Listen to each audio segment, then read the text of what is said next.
Welcome to CinemaNet, where we explore the most intense mystery thrillers. Get ready, this story is darker than you can imagine. One morning, Suzanne wakes up to find her husband returning home. She asks him why he didn't come to the exhibition last night. He replies that he was very busy. Suzanne suspects he is having an affair.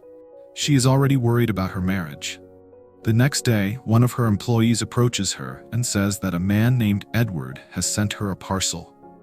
Edward is actually Suzanne's first husband, from whom she is now divorced. He is a novelist. Suzanne and Edward first met in college and got married soon after. At that time, they were both very young. Now, Suzanne opens the parcel and finds a letter from Edward. As she reads it, memories from the past come rushing back. The story then takes us 19 years into the past, showing Suzanne and Edward on a date. They are deeply in love and want to get married. Suzanne talks to her mother about it, but her mother advises her against it. She tells Suzanne that she is too young to get married and that Edward is not financially stable yet, as he is still trying to build a career as a writer. However, Suzanne ignores her mother's advice and marries Edward anyway. A few years pass after their marriage, but Edward still doesn't earn much.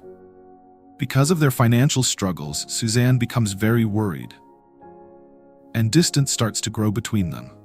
During this time, Suzanne meets a man named Houghton. They are attracted to each other, and soon they begin an affair. Eventually, they decide to get married. For this to happen, Suzanne needs to divorce Edward. However, she discovers that she is pregnant. Edward has no idea about the pregnancy. Wanting to move on with Houghton, Suzanne decides to have an abortion. But before she can go through with it, Edward finds out everything. Furious and heartbroken, he confronts Suzanne, saying, "You betrayed me. I have a right to this child too." Then he leaves her life forever, vowing never to see her again. After that, Suzanne marries Houghton, the man who, in the present day, is now cheating on her. The story returns to the present, 19 years later, when Suzanne receives a parcel from Edward. Inside, there is a book along with the letter. Edward wrote this book himself. It is his first novel. The title is Nocturnal Animals, referring to creatures that roam at night. In reality, Suzanne had a habit of staying awake at night. That's why Edward used to call Suzanne by this name. Now she begins reading the book. The story is about a man named Tony who is driving on a deserted road with his wife and daughter. Suddenly, another car pulls up beside them. Inside are three young men who start watching Tony's wife and daughter. Feeling uneasy, Tony speeds up, but then his car's tire gets punctured, forcing him to stop. The three men also stop their car next to his. One of them steps out and offers to help. Tony's wife warns him not to get out, but he has no other choice. He tells his wife and daughter to stay inside the car and then steps out.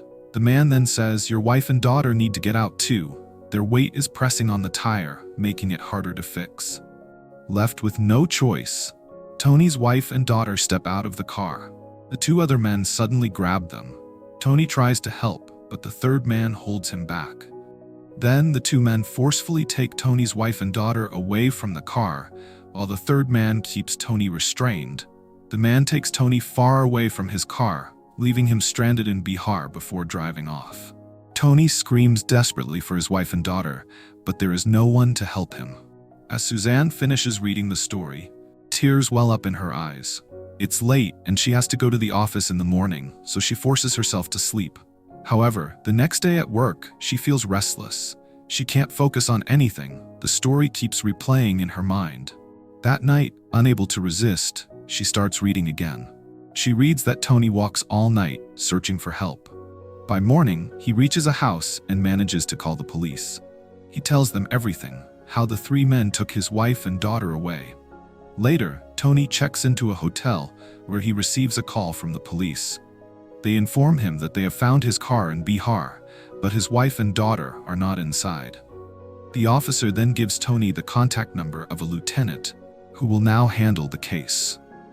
Tony meets the lieutenant, and together they drive to Bihar. After traveling some distance, Tony discovers the lifeless bodies of his wife and daughter. He is completely devastated. As Suzanne reads this heartbreaking scene, fear grips her, and a chill runs down her spine. Tears fill Suzanne's eyes. She had never imagined such a horrifying incident. Edward included his phone number and email in the letter. Feeling compelled to reach out, Suzanne decides to email him. In reality, Edward wanted to meet her, so Suzanne writes in her email, suggesting they meet on Tuesday. After sending the email, she resumes reading the book. In the next part of the story, the lieutenant arrests 4 suspects and asks Tony if he can recognize any of them. Tony immediately identifies one of the men, one of the 3 who kidnapped his wife and daughter.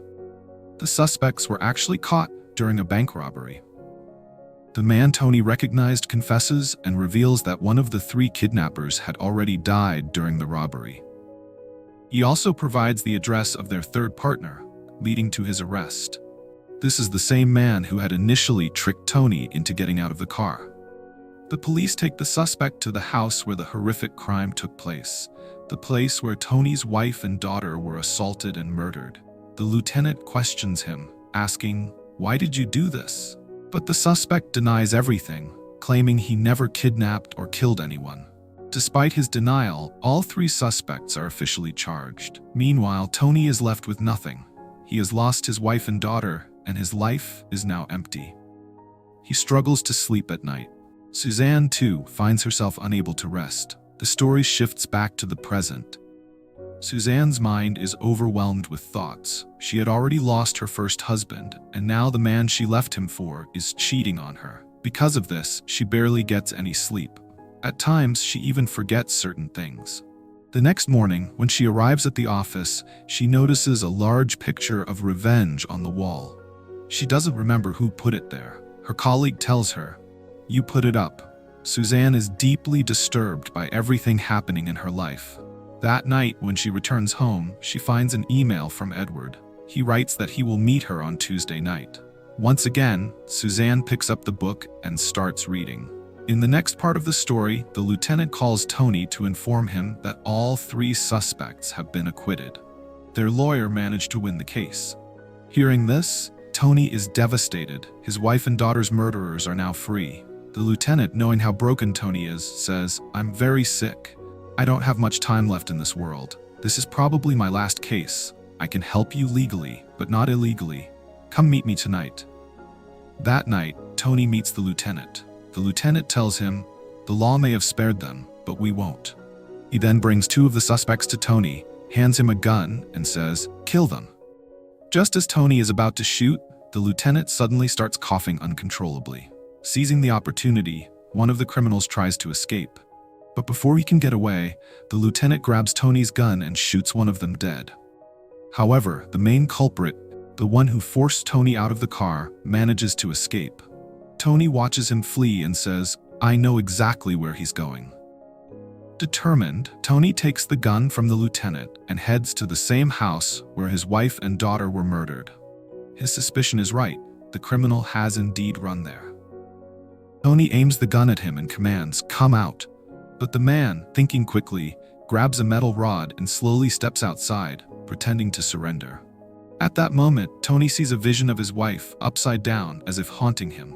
Distracted for a second, he hesitates. That's when the criminal lunges at him with the rod. Startled, Tony instinctively fires his gun, but at the same moment, the man strikes him hard with the rod. Tony collapses, unconscious. By morning, he slowly regains consciousness. He sees the gun still in his hand and realizes that he has killed the man. However, his vision is blurry, and he can barely move. He's badly injured. Struggling to stand, he limps forward. As he stumbles ahead, he loses his balance and falls into a deep pit. His gun slips beneath him. As Tony falls, the trigger of his gun is accidentally pulled.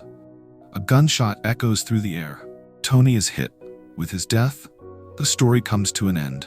After finishing the book, Suzanne is deeply emotional. She has never read such a heartbreaking story before. And then, it hits her. This story isn't just fiction. It's based on Edward's own life experiences. At that moment, she realizes something. Edward is an incredible writer. Tuesday evening arrives, and Suzanne gets ready to meet him. After dressing up, she does something unexpected. She removes her makeup. She wants to meet Edward the way she used to in their college days, because deep down, she feels something for him again. A part of her heart is opening up for Edward once more. She arrives at the restaurant where they plan to meet. She waits and waits, but Edward never comes. As time passes, the restaurant slowly empties.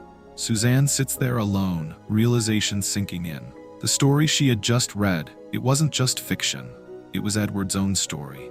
For 19 years, he had lived in loneliness. He had lost his wife, Suzanne, and their unborn child. Overwhelmed by grief and heartbreak, he poured his pain into this book. Before leaving Suzanne's life all those years ago, Edward had told her, "I will never see your face again, nor will I let you see mine." And he kept his word.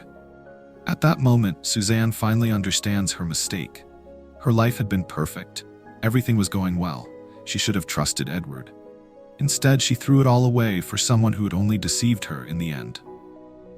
Now, all she has left is regret.